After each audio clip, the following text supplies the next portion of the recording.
السلام عليكم. بزاف ديال الناس كيدخلوا لعالم التجارة الإلكترونية وما كيحسب ليهم القضية سهلة، حط منتج دير إعلان وصور فلوس، ولكن الواقع كيكون صدمة. علاش 90% ديال الناس كيخسروا فلوسهم في الأول؟ الجواب بسيط، حيت ما خدامين بسيستيم. في هذا الفيديو غنعطيك الخلاصة ديال هذا السيستيم اللي كيخلي المشاريع تكبر، المشاريع تفشل.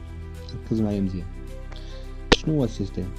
التجارة الإلكترونية ماشي هي البيع، هي عبارة عن سلسلة، إلا تقطع فيها خاتم واحد السلسلة كاملة كتطيح. هاد السلسلة فيها 4 ديال الركائز أساسية خاص تضبطهم. الركيزة الأولى اللي هي المنتج، البرودكت. أول حاجة هي المنتج، ما تمشيش تقلب على داكشي اللي عجبك انت، تقلب على منتج كيحل مشكل حقيقي للناس أو كيوفر لهم حاجة ضرورية.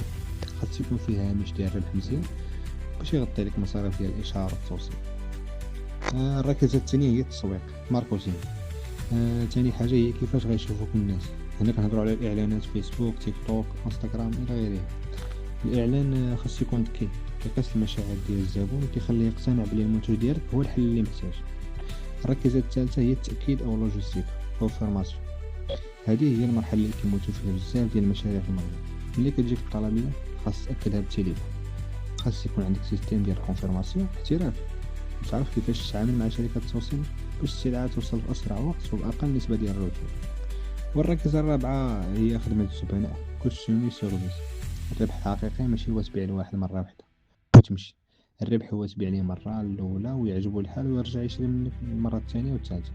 هذه هي البراند اللي كتبني عليه المستقبل. هادشي اللي شتي في هاد الفيديو هو غير الفهرس. في الفيديوهات الجاية غنشرح لك كيفاش تفصل الموبيل، وغنوريك كيفاش تطبق هاد السيستم خطوة بخطوة، واخا يكون عندك راس المال بسيط. الا كنتي ما غتبدا بالصح وتفهم اللعبه كيفاش دايره، اشترك في القناه وفعل الجرس. قول لي في التعاليق شنو هي اصعب حاجه واقفه لك دابا في طريقك باش تبدا.